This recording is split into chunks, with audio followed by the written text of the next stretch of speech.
Ladies and gentlemen, welcome to our biennial US elections seminar. We decide to stick invariably to the winning team, and it's a great privilege to be able to welcome at least the people I consider in tennis terms to be the world's 3 leading seeds. 2 out of 3 have managed to fly successfully overnight from the US. The third tells me he's arrived, and I'm sure he's on his way, but it's a great privilege to welcome people who are both leading experts, great personal friends, great friends to this institution: Michael Barone, David Frum, Larry Lindsey. It's a particular privilege for me first to be able to introduce Michael Barone, who, as many of you know, editor, author, founder of the Almanac of American Politics from 1972 onwards, which has shaped the understanding of so many people on so many sides of the aisle, the leading, greatest, sharpest professionals in the business. Michael has shaped their understanding. He can educate people at almost any level of knowledge of American politics, make it arresting understanding. He's a prolific writer. His newest book, Shaping Our Nation, on the effects of immigration, of great interest on both sides of the Atlantic, particularly as regards to the electoral and demographic effects. Copies are on sale at the back there, so I've read, I must confess, only reviews at great length in the Claremont Review of Books, which is almost as good as reading the actual book itself. But the review is certainly stellar and makes absolutely fascinating, and as always with Michael, supremely well-informed, unconventional and unexpected reading. So Michael, welcome here. Thank you for coming all this way. We look forward to hearing what you have to say.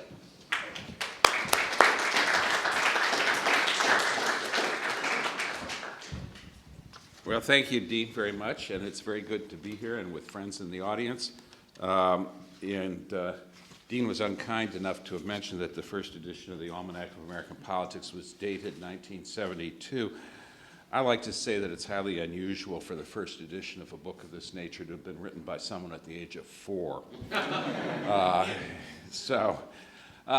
Let me make, looking ahead to the 2014 election, let me make just 3 basic points about American politics today in this 2014 cycle, and take a very limited look ahead beyond the off-year elections. And I start off presuming that all of you know that Republicans have an excellent chance to win a majority in the Senate.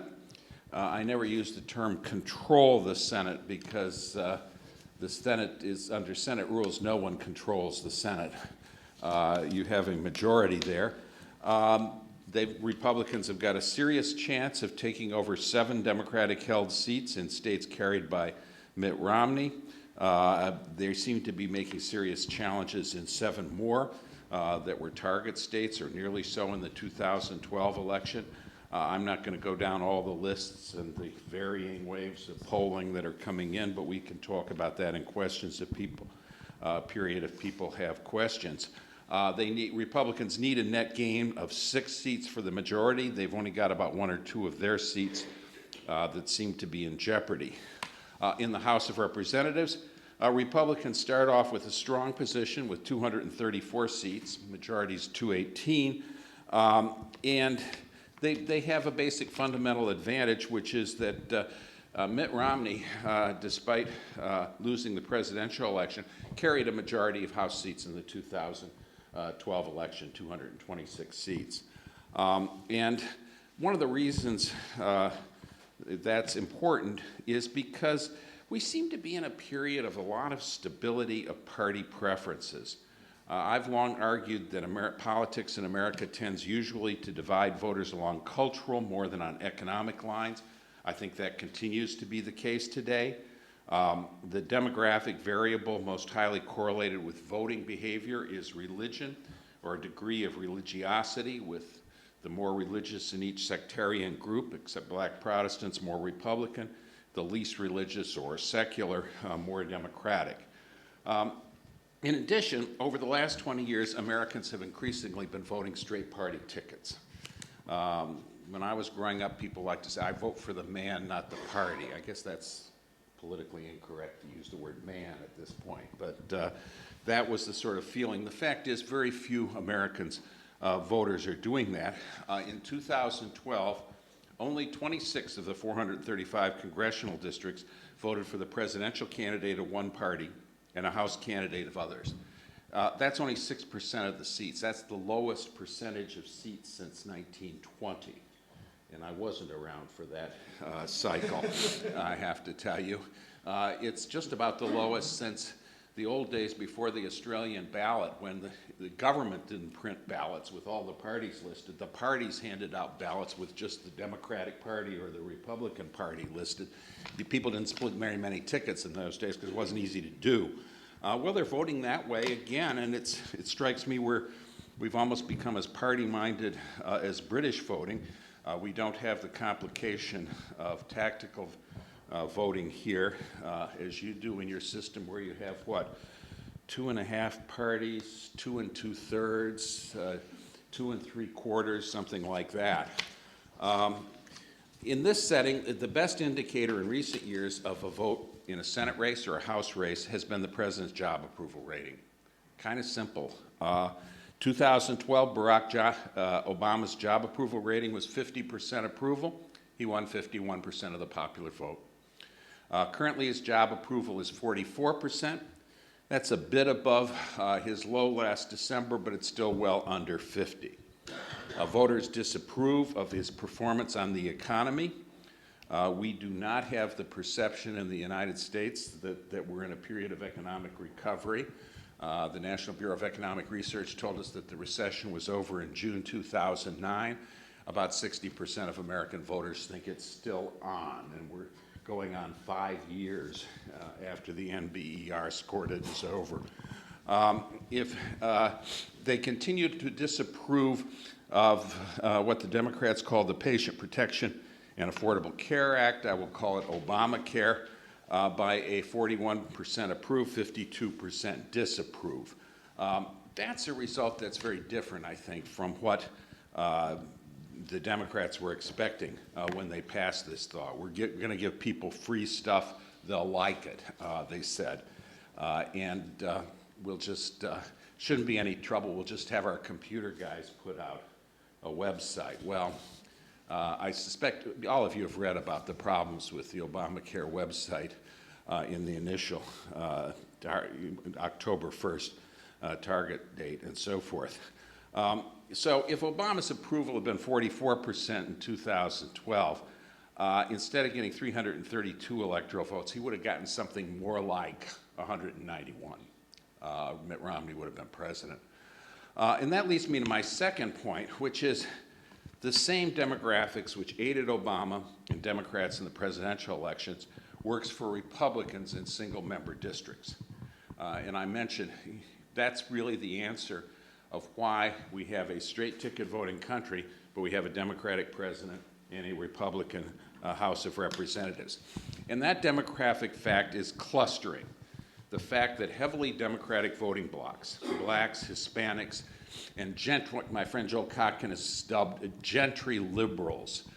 Gentry liberals, think Hampstead, I think would be an appropriate constituency there. It's certainly not Chelsea, or Kensington and Chelsea, but they tend to be heavily concentrated. They cluster in many central cities, not quite all, sympathetic suburbs, and university towns.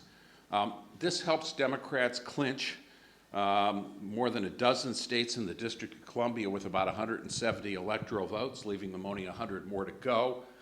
Republicans have similar holds on states with only about 105 electoral votes, leaving them about 165 to go. So there's a certain built-in advantage, or has been, in recent elections for the Democratic Party in the Electoral College. And it helps to explain why Democrats have won 4 of the last 6 presidential elections. But things work differently when you look at equal population single-member districts. And unlike the UK, we actually keep up with the equal population standard after each census. We don't give the minority party a veto on that. I'm not quite sure. I understand, well, you don't have a Supreme Court issuing constitutional decisions on that as we did in the 1960s. So in any case, if you look at districts, those heavy concentrations of Democrats, there were 80 congressional districts in 2012 that voted 70% or more for one party's, for one presidential candidate. Huge, more than 2 to 1. 70 of those. Obama carried 61, Romney carried 19. And all of those districts voted for the congressional candidate of the same party. So that's an advantage for Democrats of 42 seats. But Republican voters are spread more evenly around. In the remaining 355 districts, the Republican House candidates won 215, the Democrats only won 140. And you see this pattern in state after state. The redistricting process, which takes place in each state separately, helped the Republicans. They had a partisan edge in it, but not an overwhelming one. It's only marginally. They had an advantage from the Voting Rights Act, which requires, the prevailing interpretation of which requires maximizing the number of black and Hispanic majority districts. That packs a lot of Democrats in one district and leaves the adjacent districts more Republican. That is also a factor. But basically, it's clustering. Even if you had Democratic redistrictors in all 50 states, or the 44 that have more than one district, they would have a hard time substantially increasing the number of congressional districts they won. And you can see it when you compare the elections of 2012 and 2004. Both elections, incumbent presidents, different parties, won 51% of the popular vote. Obama, as I pointed out, carried only 209 congressional districts with that 51%. Bush, with 51%, carried 255.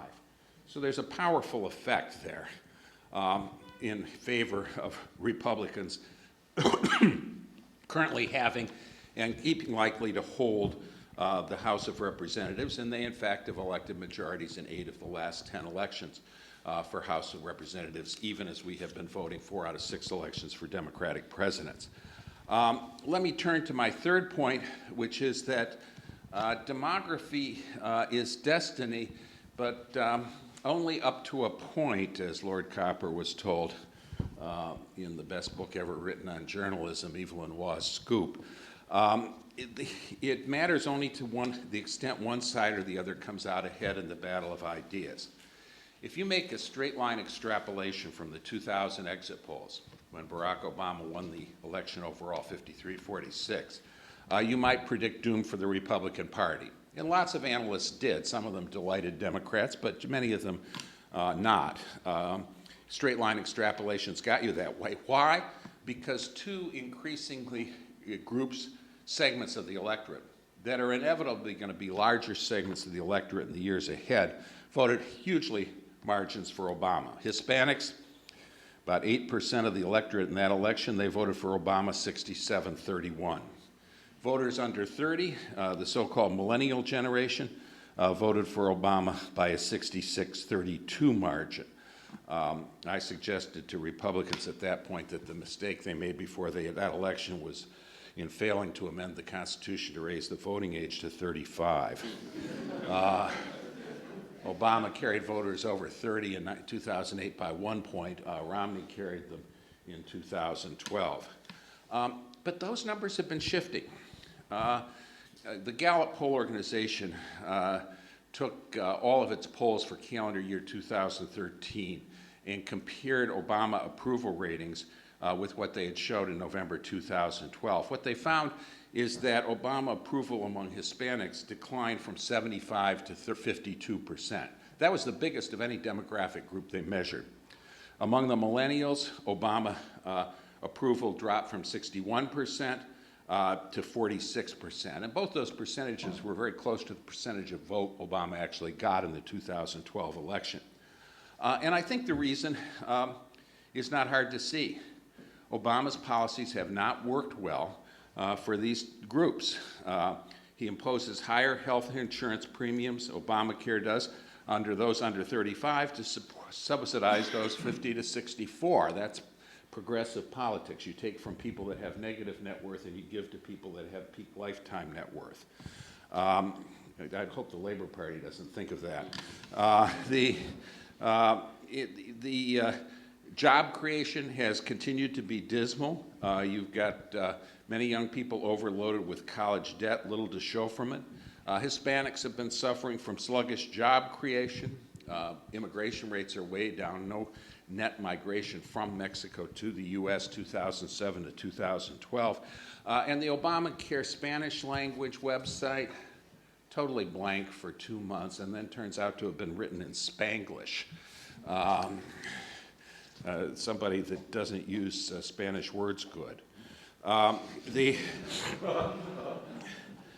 Obama Democrats came to office with this assumption that economic distress would make Americans more supportive of or amenable to big government policies.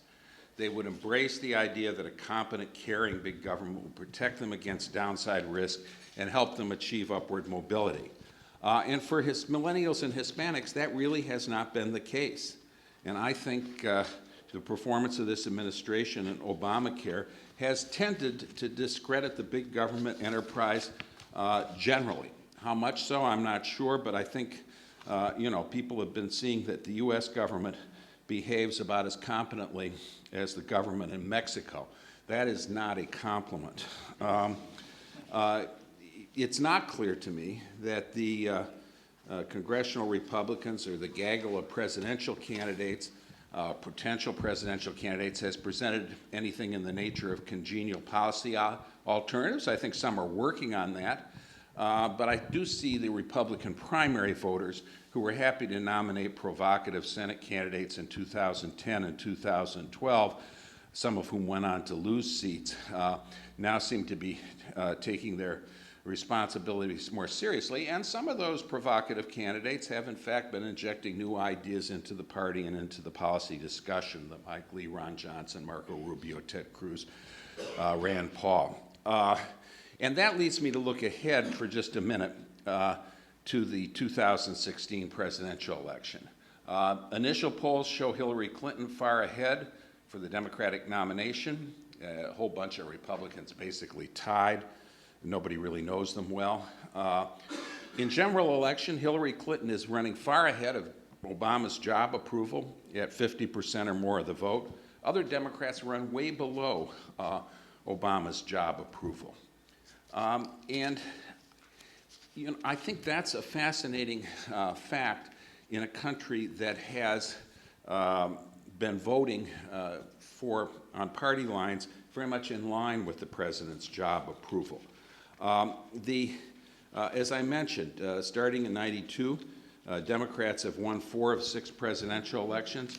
Republicans, starting in '94, have won majorities in the House in 8 out of 10 elections. Those victories have been relatively narrow. Democratic percentage margins for president average 4 points. Republicans' high watermark in the House of Representatives was 242 seats. Democrats had majorities in the House of Representatives from the 1950s through 1992 election. They never had fewer than 243 seats. So the Republicans have never had as many seats as the Democrats had for 36 years. And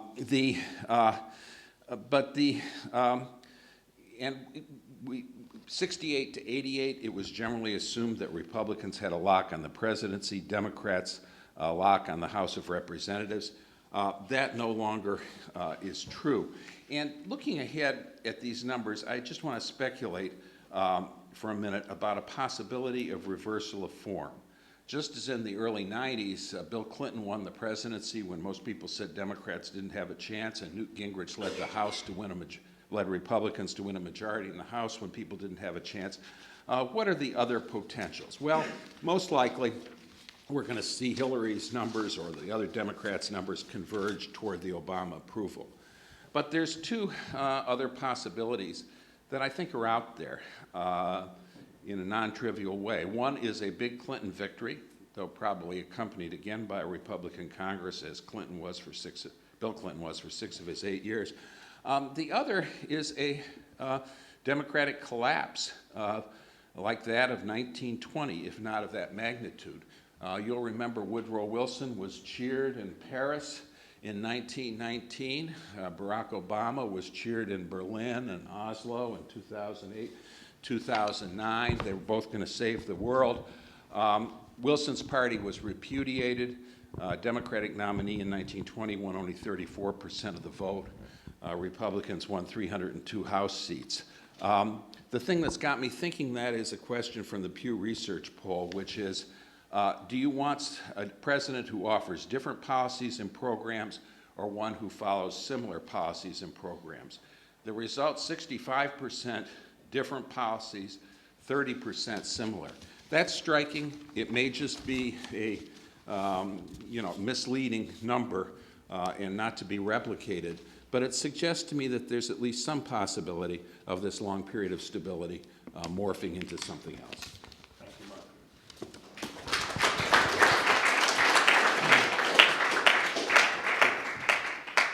I just want to introduce Larry Lindsey, known to many of you, one of the world's preeminent economic analysts, formerly of the Federal Reserve Board, Council of Economic Advisors. We're privileged to have you here, Larry.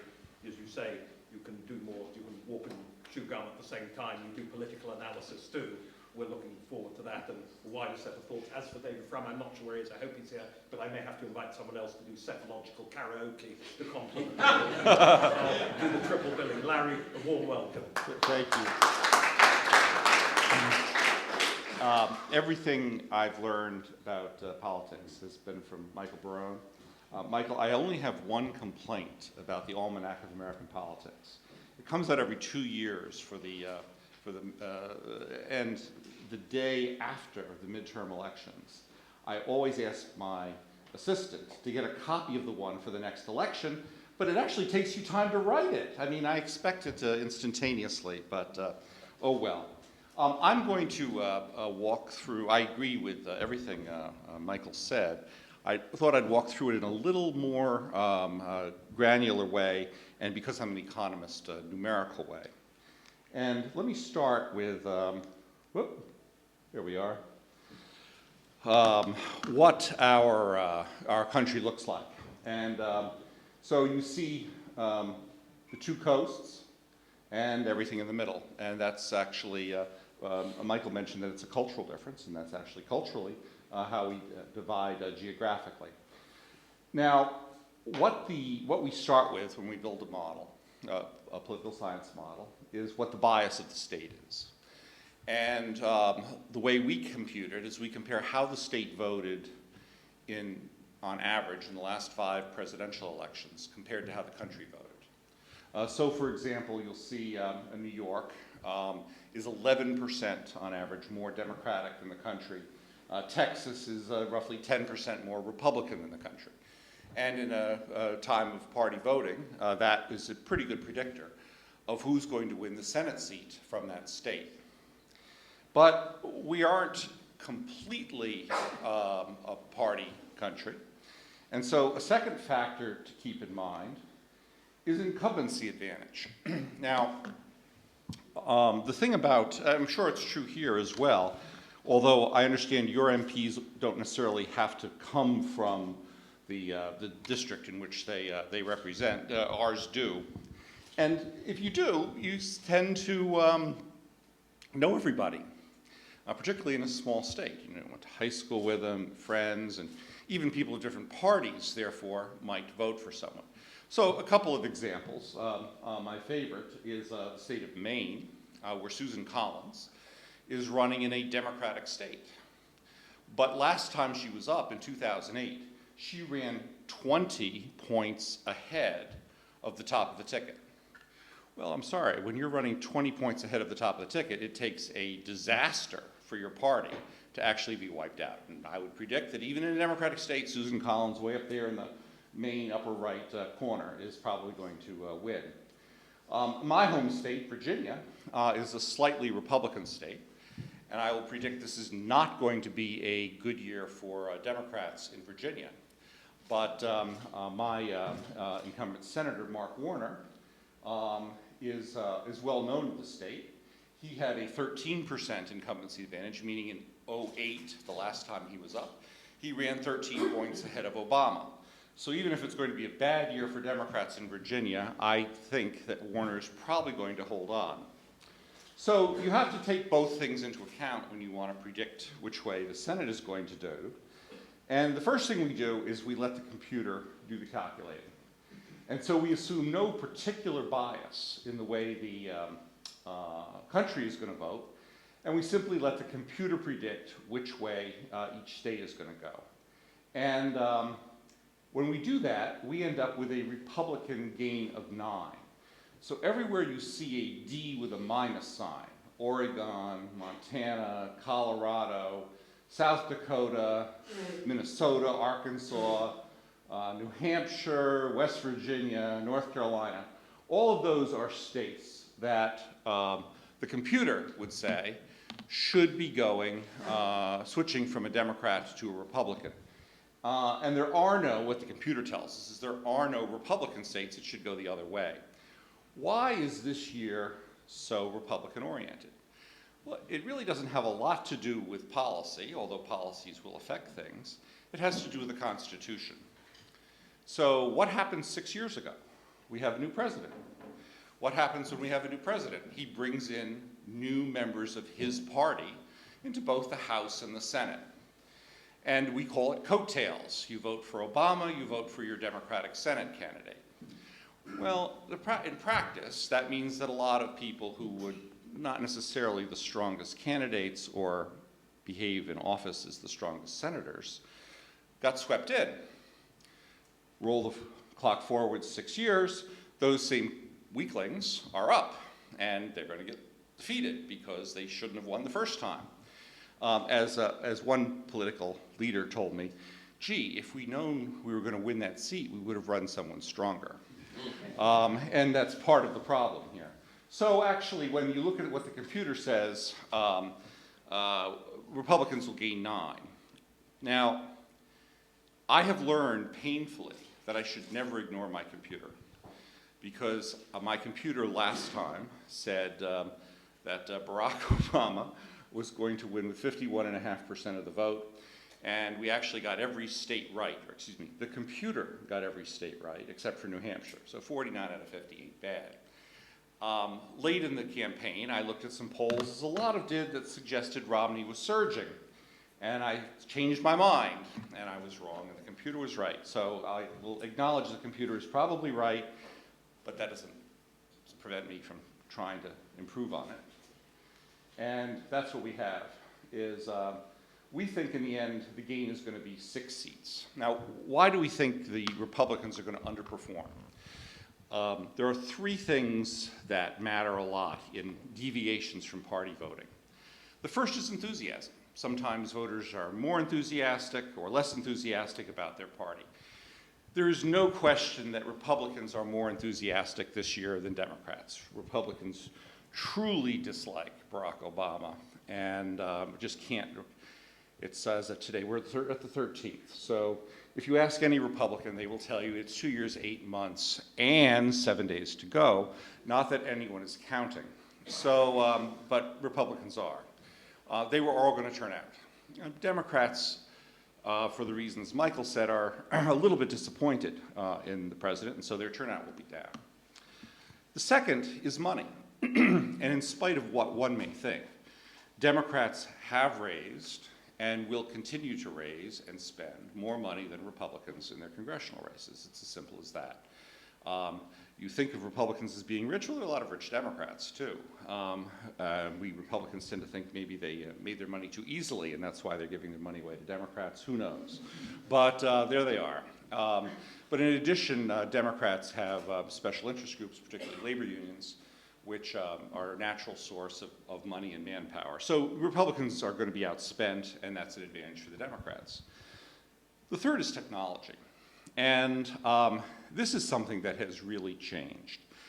One of the interesting things about American voting in this decade, last 10 years, has been that the elections have been determined not by changing people's minds, but by bringing in new voters. So if you look simply at people who voted in both elections, 2008 and 2012, Mitt Romney should be president of the United States. Those who voted in both elections, overwhelmingly, those who switched their minds, switched away from Obama, but Obama still won. Why? Well, Republican turnout was down. 7 million people who voted for John McCain didn't turn out in 2012. Fewer people turned out for Obama the second time, but he managed to lose fewer second-time voters. He was still the first president in American history to be reelected with fewer votes than he got the first time, but the Republican vote dropped more. Why? Because of outreach, and we call it micro-targeting. In the old days, that Michael and I probably remember from our youth, the precinct captain made sure you voted. And by the way, if you wanted your garbage collected or your street repaired, you made sure you turned out and vote. You had technically a secret ballot when you got there, but the precinct captain was watching and made sure you got to the polls. Nowadays, we do it electronically. And so we all have these little devices here. And this is how they communicate with us. And we get nagged by the party machine.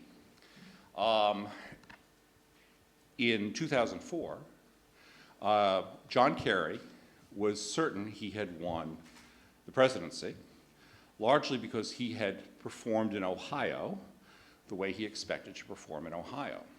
He lost Ohio. Why? Because George Bush turned out lots and lots of new voters. In 2012, the reverse happened. Barack Obama actually was able to increase by about 40,000 the number of African American voters in Ohio who turned out to vote. People thought that was impossible because it was assumed he had maxed out the first time. This technology, the computers, I'm a technological idiot, so I can't describe it in more detail than the computers, know who you are. They know a lot about you. They do the same thing that Google does. They know your use of the, all of the characteristics you might want to know, and target a message to you. The classic one was, don't let them suppress your vote. So the idea was that Republicans were going to stop you from voting, and so you better make sure that you get out and vote. Or they are going to take away your right to choose. That would be targeted toward younger women, for example. Republicans do the same thing, except they didn't bother developing it. It was the Democrats, starting in the 2008 election, really got technology under control and were able to target new voters in ways Republicans haven't. So there you have it. The reason that we go for 6 seats when the computer says 9 is we think that there are 2 advantages the Democrats have. One the Republicans have. Bottom line, though, 6 seats is 51-49. Think about 51-49. It means every senator's a king. And that means that although the Republicans may have majority, I hardly think they will be running the Senate. Second problem, the House. I agree with Michael that there will be modest gains for the Republicans in the House. But we have a problem in our House. We don't really have 2 parties, we have 5. And I break them down this way.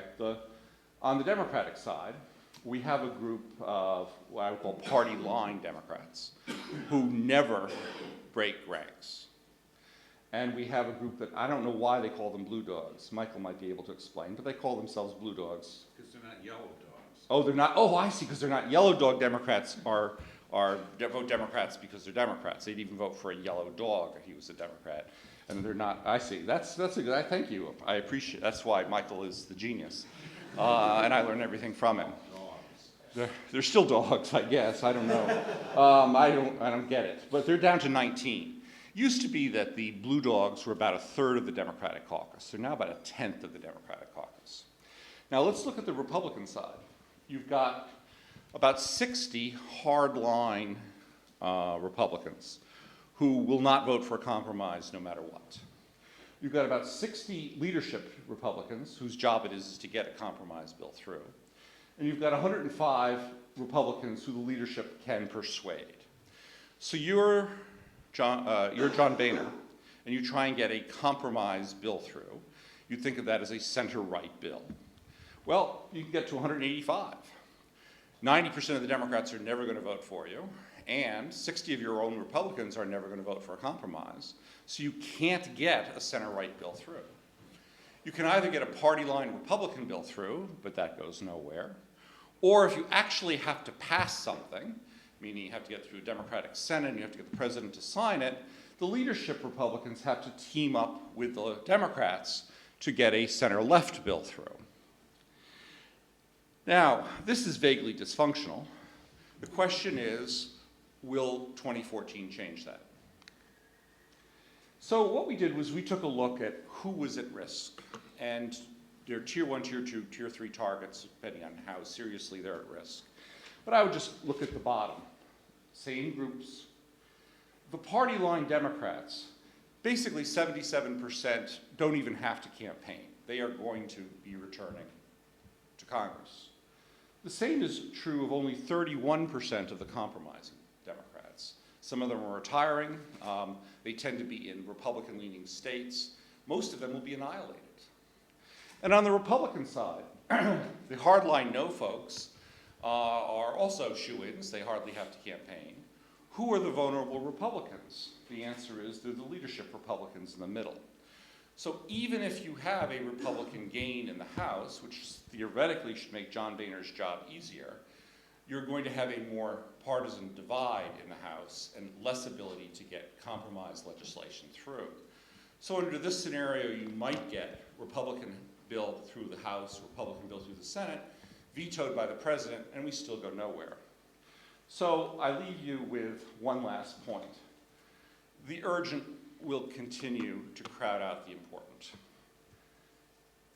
What should America be doing? What should Britain be doing? What should France be doing? What should Japan be doing? We should be restructuring, restructuring, restructuring. We should be doing the same thing we tell the developing world to do. We're not. We haven't been. We haven't done a darn thing for 6 years, and we're not going to do anything for the 2 years. Tax reform, budget reform, immigration reform, entitlement reform, none of that stuff is going to get done in the next 2 years. What we are going to, if it is passed in the Congress, the president will veto it. What we are going to pass is a series of budgetary kick the can down the road, the way we've been doing it, just sort of muddling through. The one piece of legislation that is going to pass is the Patriot Act renewal, which you wouldn't think of as must pass, but it's up. Problem. The president ran against it in 2008. The Patriot Act, by the way, is our post 9/11 bill. It allows the spying. There isn't a lot of spying, but there's a lot more. And Obama, who ran against it, actually uses it far more than George Bush ever did. So he's got a little problem. He wants the bill renewed, but he can't exactly say that. And in both houses, you have intelligence committees that know the country needs something like the Patriot Act in place, but you also libertarian constituencies that are against it. So watch carefully. What does Washington do when it needs a bill passed that it doesn't want to pass? The American word for it is misdirection. Don't look at me. Watch that guy over there, okay? So if you read carefully what the president is saying and what the reports are, it's not about the privacy violations of the government. It's about the privacy violations of the internet service providers, of the Googles, of the Facebooks. And what they're going to do is pass a privacy bill that seriously affects the business models of those over there, that guarantees that Google can't read your email, which, by the way, they do. They're going to say, well, we need a court order. They need something else, maybe your consent, your informed consent. So watch carefully. I think that these nice entrepreneurs who have just started shaving last year, who run these companies, are going to be in for a great lesson in American politics. They are now grown up, and they are going to be political targets in a way they haven't been before. Thank you. Thank you.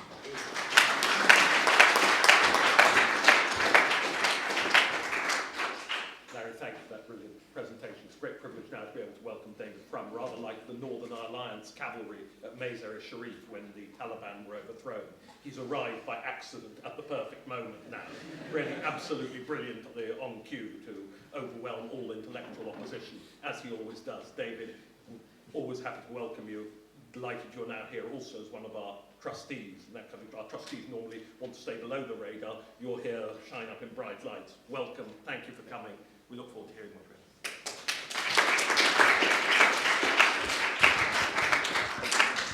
Thank you, Dean.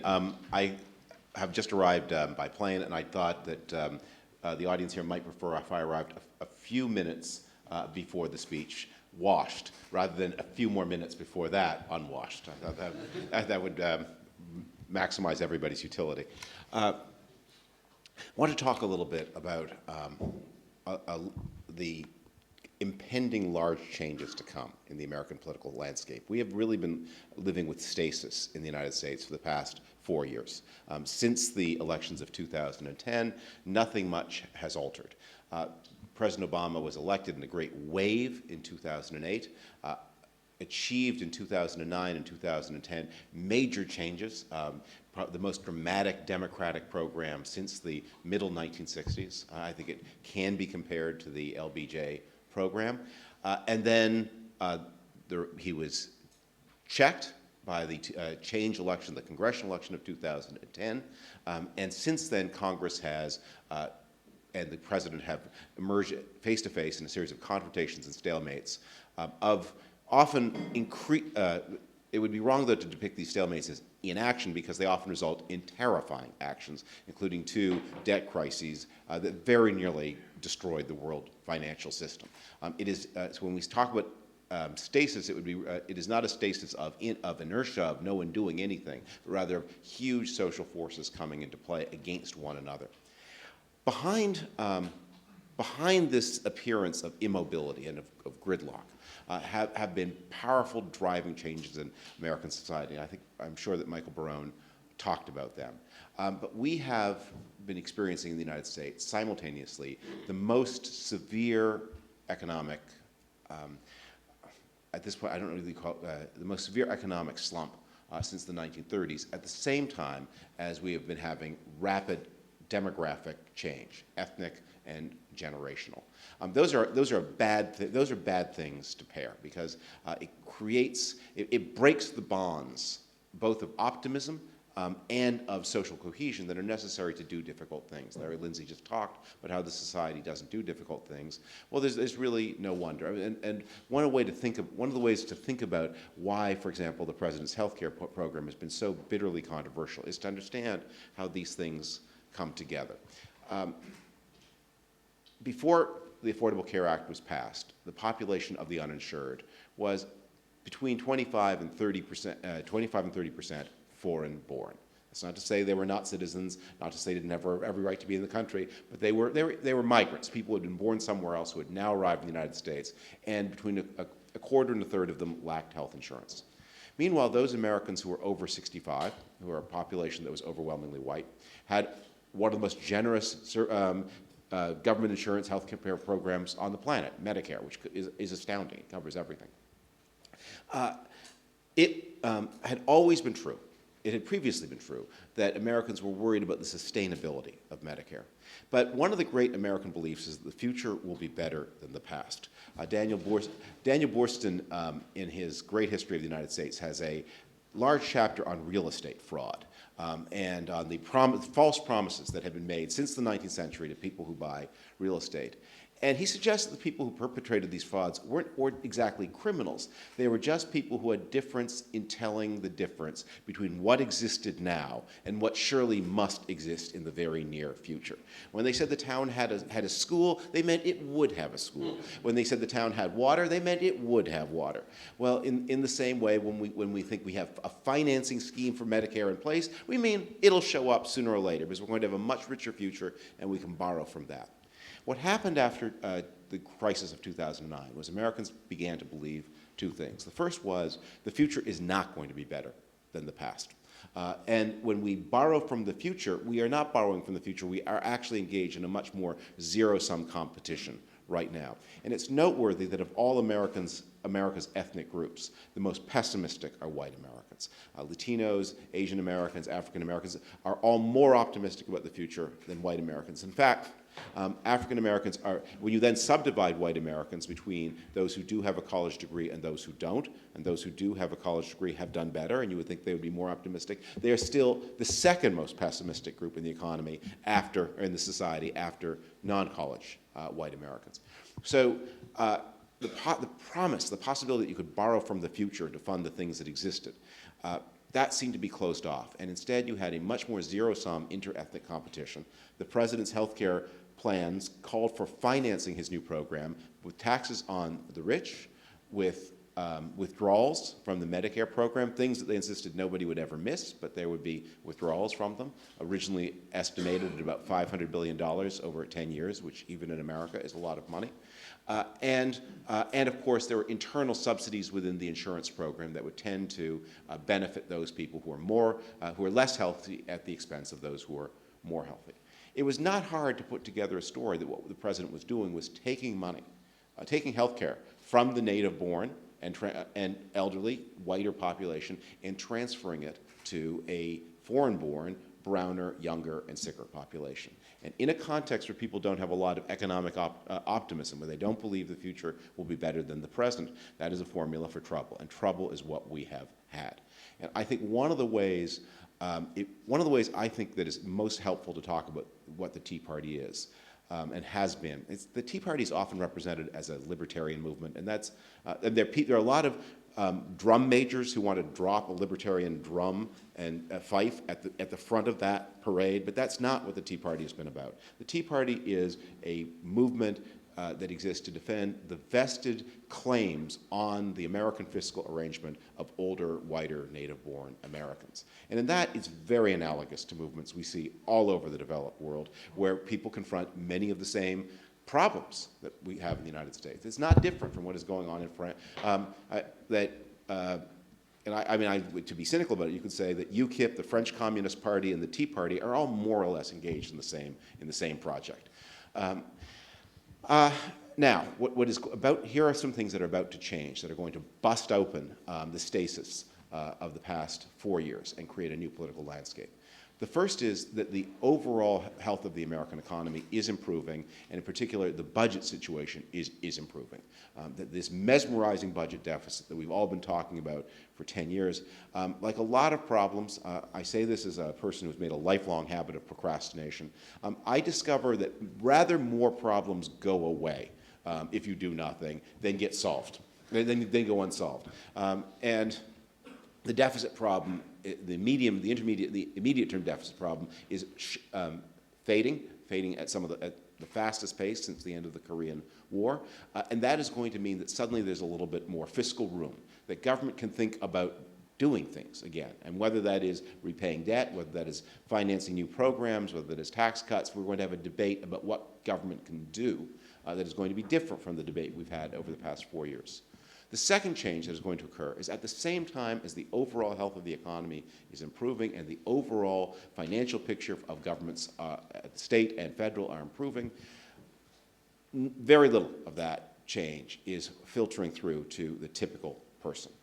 And so people will be experiencing a disconnect between what they hear about the overall health of the economy and what they experience. One of the phrases that was often used during the 2012 campaign was that it was important for candidates not to talk about the economy, but to talk about your economy, because Americans experience, and this is, I suppose, inherent, always true, but more true than ever, that it's possible for people to hear about a good economy in general while their own economic situation remains stagnant or often worse than it was a decade or a decade and a half ago.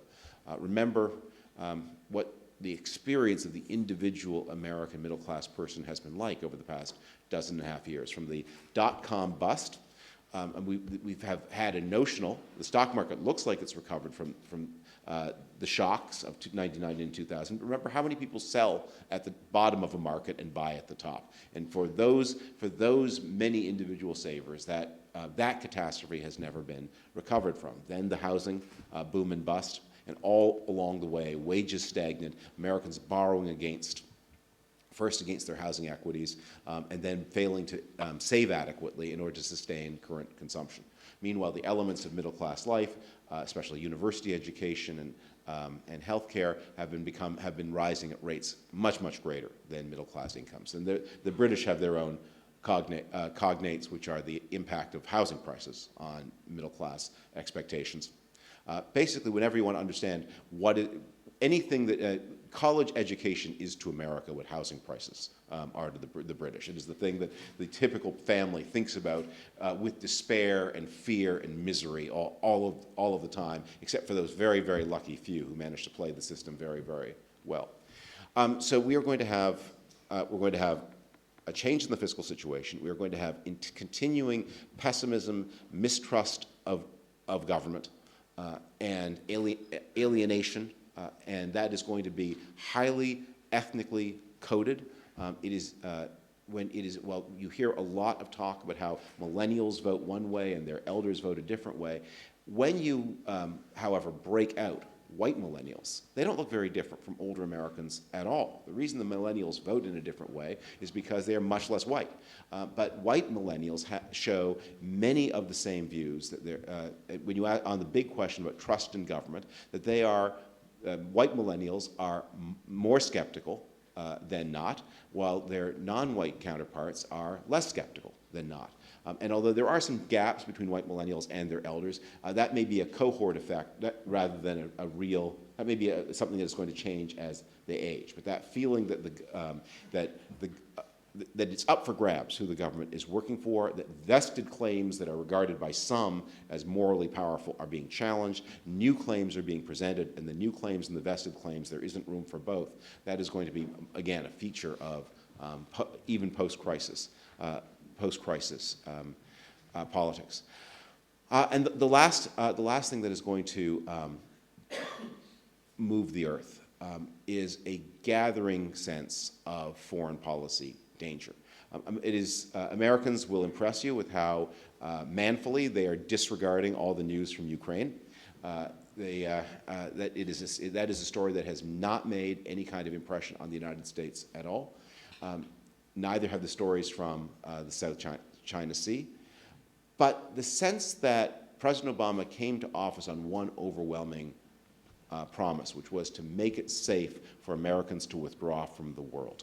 That promise seems not to have come true. And the idea that the world remains a dangerous place, that there are things beyond Americans' shoulders, and that America has lost control to the extent it ever had it, that America is objectively weaker in the world. That's a story that is going to make sense, by the way, for people to believe, because it's going to correspond to their own feelings about their own situation. They feel weaker in the world. It is going to be natural to them to agree that their country is weaker in the world. I don't believe that politics moves by pendulum swings. One of my greatest teachers in college once said, "History never repeats itself. It only appears to do so to those who don't pay attention to the details."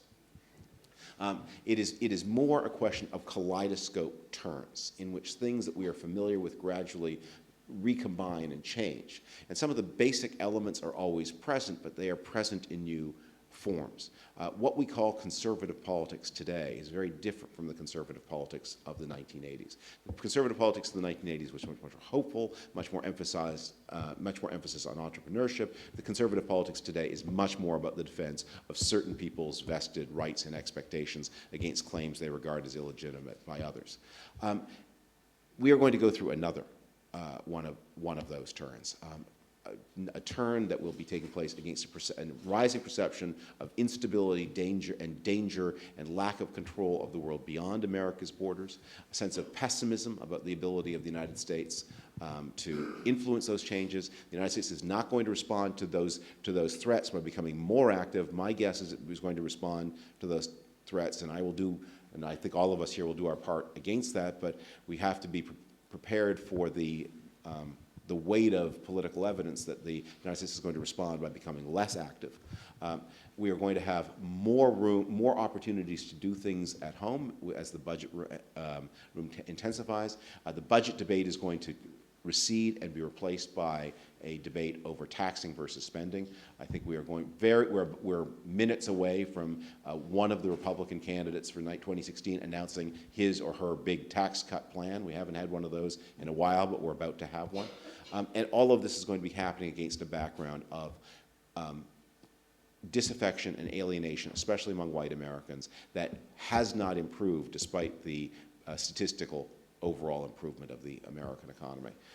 It is going to be a politics that I think you will feel very recognizable, because it is not going to look that different from the politics of other countries.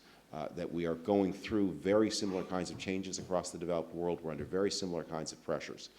And I think the idea that American politics follows some exceptional path that is very different from the politics of other countries, to the extent that that was true in the past, I think it tends to be overstated. It's not going to be true in the future.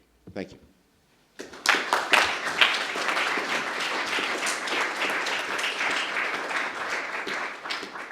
David, thank you for that superb analysis. You're now truly part of the great wash, single wash. You know, analysis as pristine as your turnout now. And I know that a lot of people have questions for you and for all our other panelists. As usual, only rule here is to give your name and organisation. Gentleman there. Hello, Joe Dilger, entrepreneur in education enterprise, but speaking as Secretary of the John Adams Society, which is a US-UK alumni organisation. I just wonder whether a strong showing in the midterm elections from Republican candidates, especially Tea Party candidates, will make it more difficult to get a more moderate Republican candidate running for president in 2016, and then, if you like, make it more difficult for a Republican candidate in 2016 to win the presidency against, say, Hillary Clinton?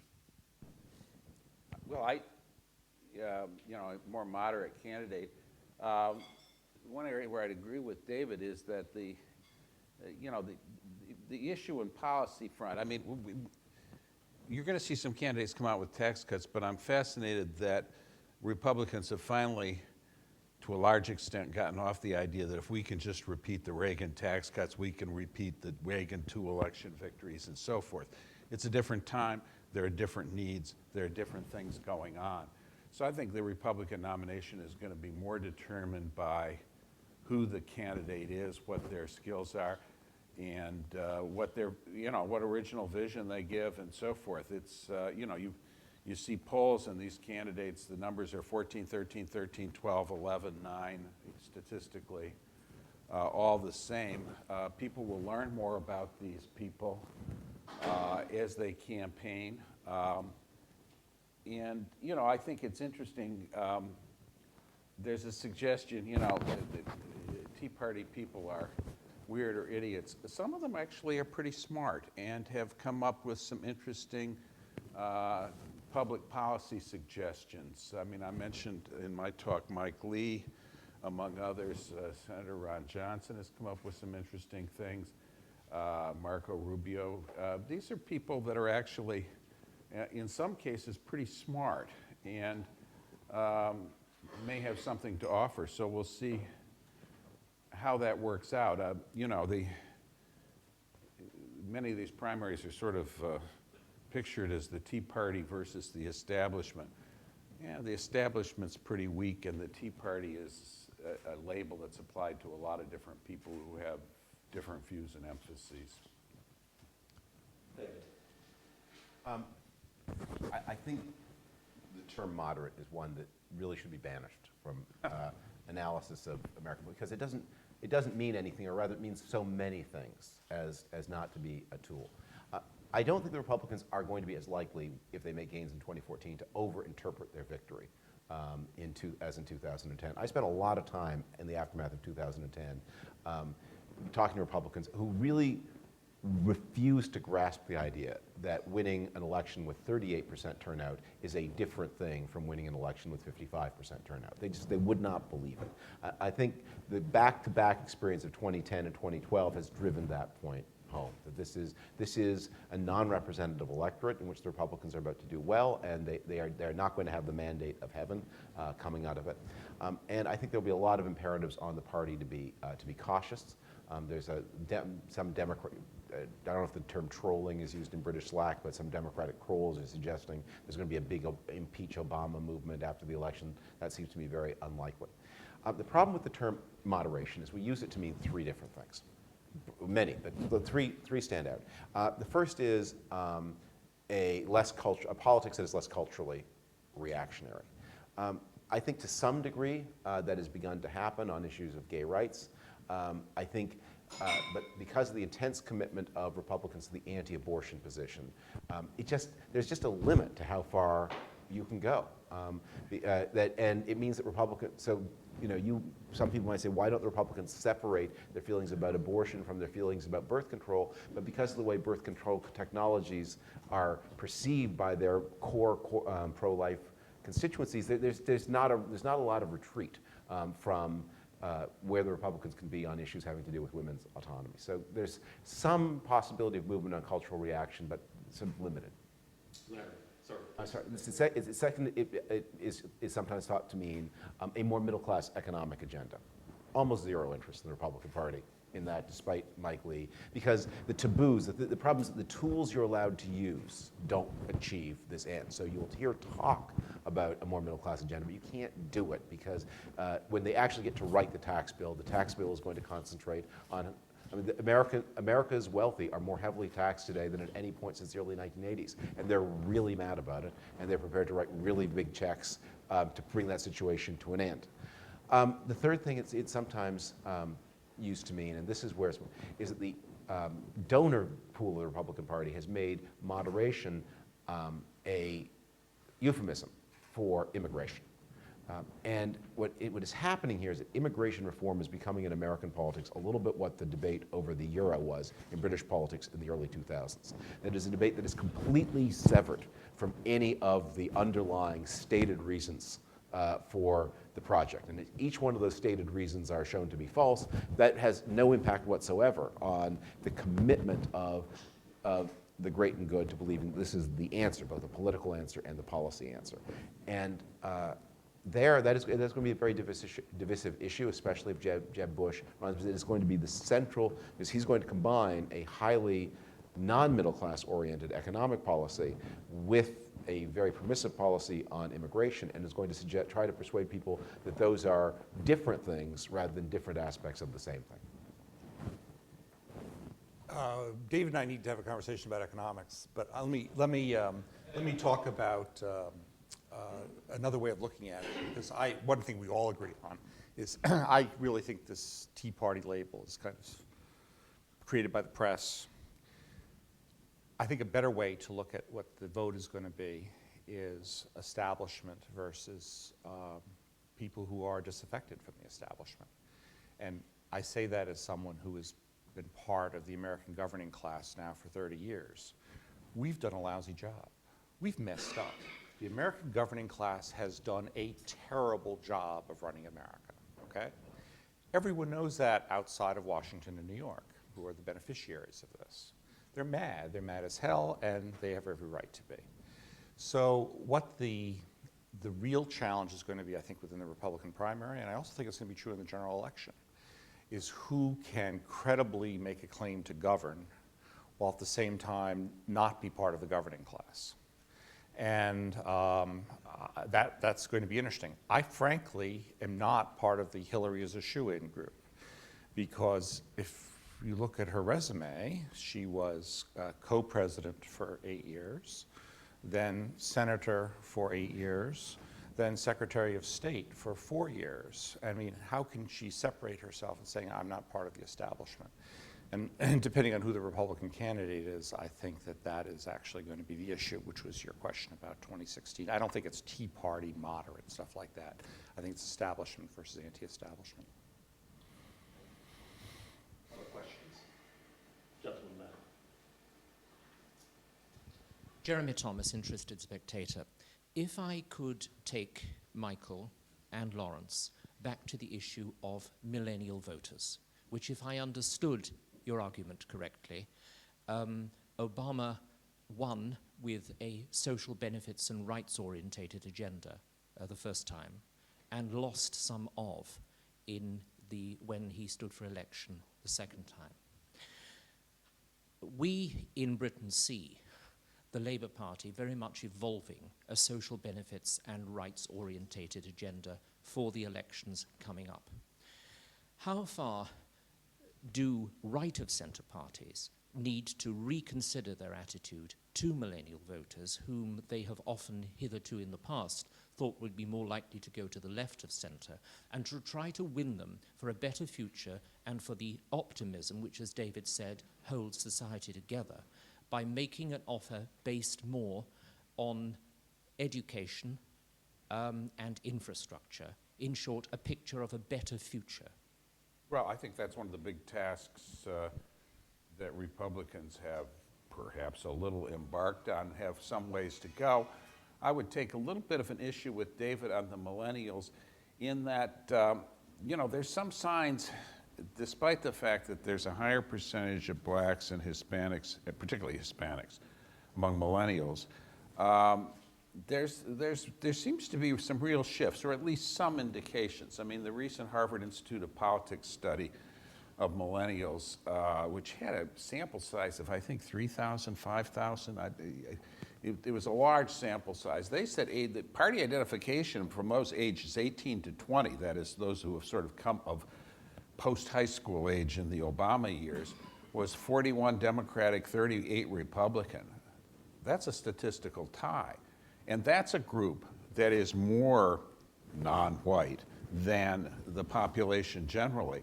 I think what we may be seeing, and I say it tentatively, is that the enterprise David described, we're going to take things away from, white people that are heading towards or in retirement and give them to non-white, non-native, and so forth.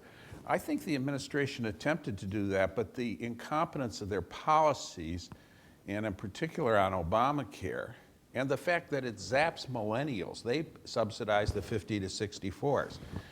They have done that incompetently in a way that tends to discredit their big government thing, which presents Republicans with an opportunity to present policies that enable people to achieve upward mobility and to make full use of their talents in a way that these policies don't. I mean, these are people that have individual profiles on Facebook and the iPod lists and all that stuff. They want to personalize the world. They'd like to find work in which they can maximize their special talents, interests, and abilities, what makes them unique. A vibrant economy provides those sort of opportunities. They come up without any central planners planning them very well or anything of that sort. The Obamacare, we're going to have mandarins in Washington. Oh, and also you've got to subsidize people who are 50 to 64 because they vote more, and we're taking your votes for granted. That ain't giving people those kind of opportunities. So I'm not sure if any of the Republicans understands this or if I've got it exactly right, but I think these people had a shot at these, going from 66-32 to 41-38, if those numbers are significant, is a big change in 5 years. Yeah, on the Obamacare numbers, the people that are being subsidized by Obamacare are 50 to 64.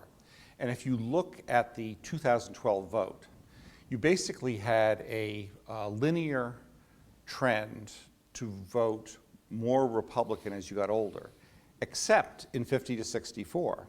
50-64 were more pro-Obama than were people 25 to 50 and were people over 65, because they were the ones who were being pandered to by the Obamacare legislation. They're the ones who are worried about losing their entitlements and voted pro-entitlement.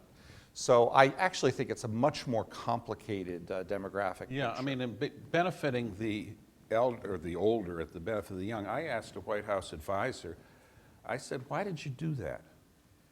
And this person said, we thought more about the people we were helping than the people that were paying for it. Yeah, the young are getting clobbered by it. David, you didn't put this question to me, but let me throw a slightly different thought at you. I think over the past 6 years, Republicans have made a lot of bad political decisions because of a habit of mind they have of believing that politics is about final struggles and total outcomes. That is, there are these tipping points. Something happens. There's a tipping point, and that's it. After that point, politics stops. and either one side wins forever from that point on, or politics, or the other side does. And when you state it that way, it sounds crazy, but it was stated that way again and again and again.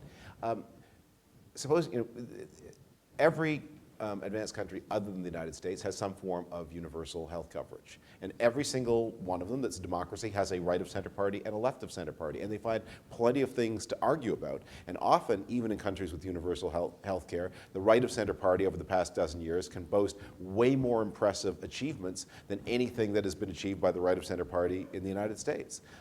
Sweden would be an outstanding example in this regard. So what is going to happen, and I think this will be, to build on some of the things that Michael and Larry said, that the post-2016, I've been saying since the night Obamacare passed, that Republicans have to accept this. It is not going away.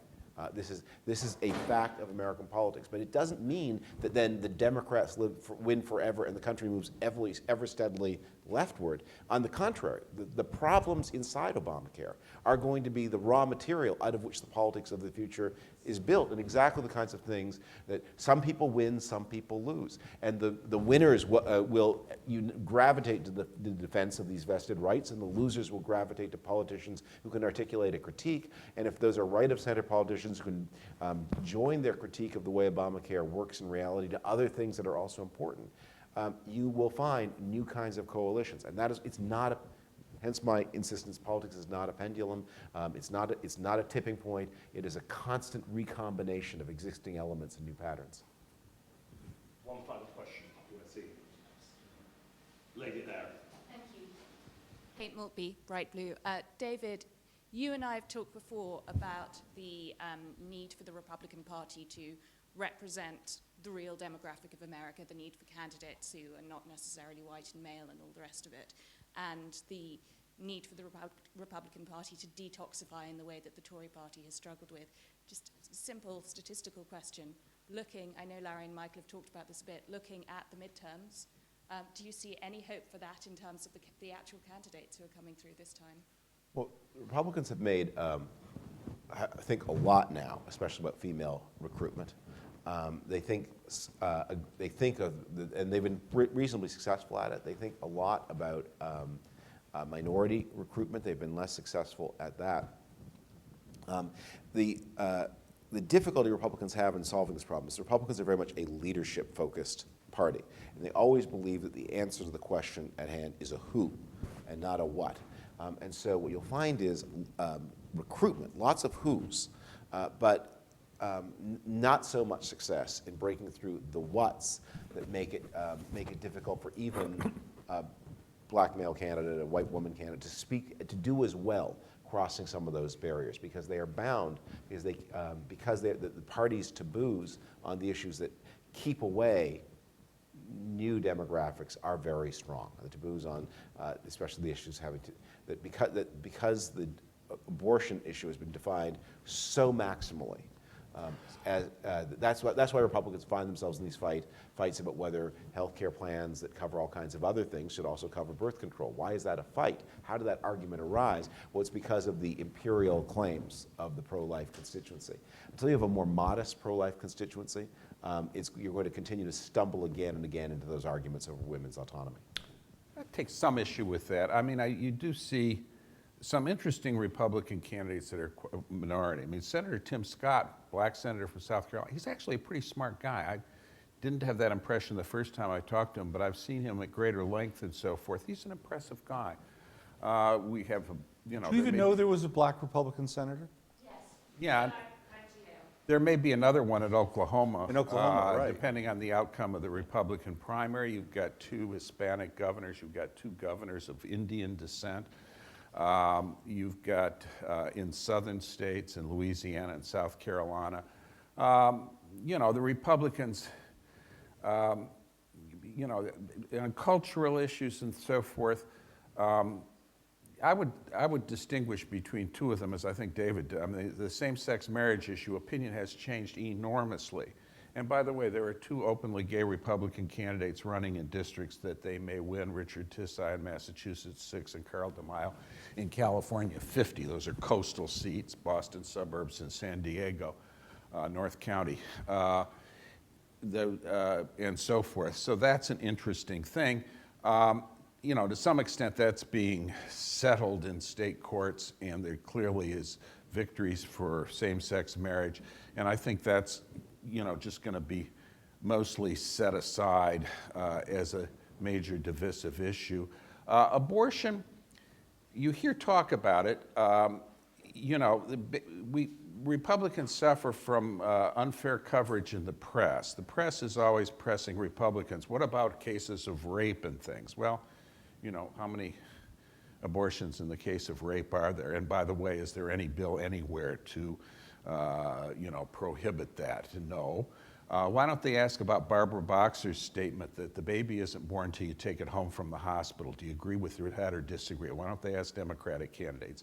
It's biased coverage, and I think I think mostly, you know, in many ways, the abortion issue is being handled in states where you have increasing restrictions on abortion, which, by the way, the one that was filibustered briefly in the Texas legislature is less restrictive of abortion than the laws in almost every European country, including the UK. I don't see that as a maximal issue on abortion. The press tries to goad Republicans into defining themselves by maximal positions. I think they've learned from losing a few Senate seats on that rape issue that they should avoid that kind of talk, because it is not, majorities in America do not want to criminalize abortion, and you're not going to criminalize something in a country where many people have been told for 40 years by the Supreme Court that it's a right. But large majorities favor significant restrictions on abortion, and those have been passed muster in state laws. It's considered extreme in some parts to require abortion clinics to have sanitary standards that are similar to those of hospitals. This is oppression of women. I would have thought it's something like the opposite. These same people who are ready to impose sanitation requirements on anybody of any kind and so forth suddenly find them unnecessary in abortion clinics. So, you know, there are different ways to handle these issues. Republicans clearly out of step on some of these things, like same-sex marriage, where the younger voters, the attitude is, well, sure, of course, you're going to do that. But you know, there are also positions on the other side that are problematic as well. Yeah, I want to emphasize. And remember, Mitt Romney got 59 to 40 among white Catholics. That's very interesting. That's the highest any Republican in history has gotten among white Catholics. One of the things that happens when you, well, with whites, that this substantiates David's point, when you tell a group that it is or is about to become a minority, it starts to vote more cohesively, because self-identified minorities tend to vote more cohesively than people who see themselves as members of a majority group. And the political parties always compete for the majority group, because you can't win without at least some of them. And that's, you know, where we're going today. So that's, you know, whites are going to be a minority. Well, okay, we'll vote like one. The mainstream media point is important. The stereotype of what the Republicans are, when I actually look at what Republican candidates are and what they're passing, there's no resemblance to what I'm reading in the media. For example, the Republican House position on abortion, they passed this, is the same as you have in the United Kingdom, which is 5 months, right? It's the 5-month rule, that abortion would be legal under 5 months and not past 5 months. That's hardly an extreme position, okay? In my district, we just had a Republican primary, and a very, I think she's a fabulous person, woman candidate, clobbered some much more conservative Republicans. Barbara Comstock. Yeah. In the conversation, who are the two senators who came up? Marco Rubio and Ted Cruz. I mean, the Republican Party is not a monolithic party the way it is characterized in the mainstream media by any stretch of the imagination. It is a right-of-center party, but it is not a bunch of knuckle draggers. Thank you. And on that note, thank you. Thank you all for coming. Thank you, I'm sure.